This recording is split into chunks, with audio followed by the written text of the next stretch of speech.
It's springtime, coming on summer, and we're going to be looking at two very summery wines today. There's a sparkling and a rosé. I'm Huon Hooke, and this is The Real Review.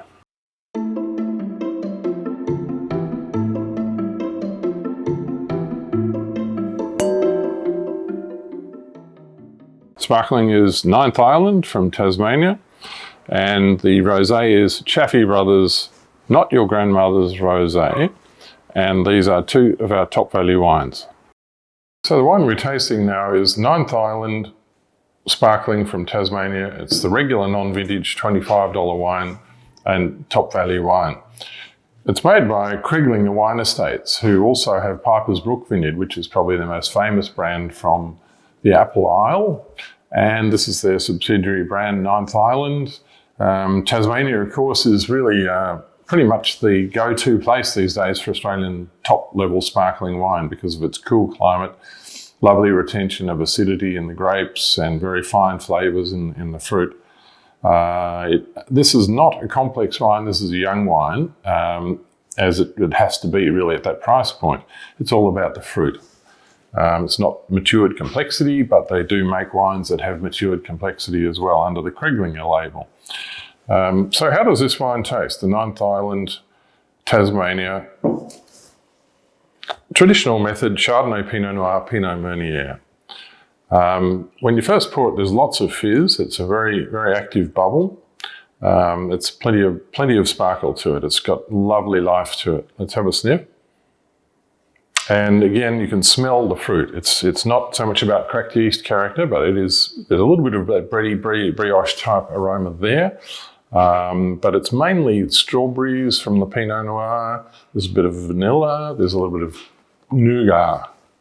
All sorts of interesting characters there. Let's have a sniff and a taste.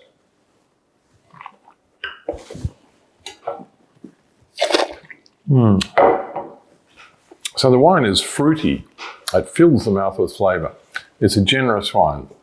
Touch of sweetness there from the dosage.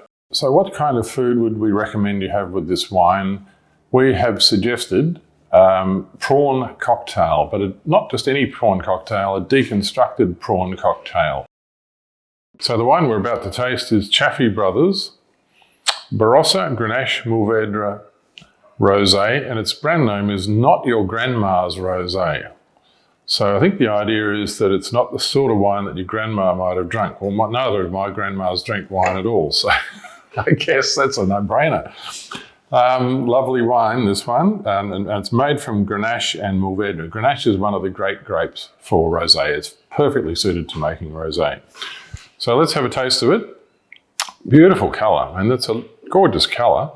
It's light, it's not too dark, and it's got a fresh tinge to it. There's just a touch of purple left in that, but it's more like a salmon flesh colour now, and it will become more and more coppery as it ages. But don't give it time to age, drink it now.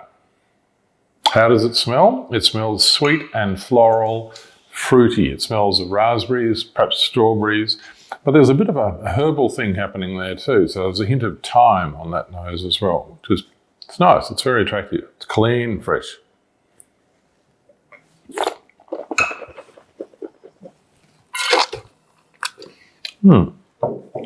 And as you'd hope, it's light, it's simple, it's refreshing, it's fruity. It's not too sweet.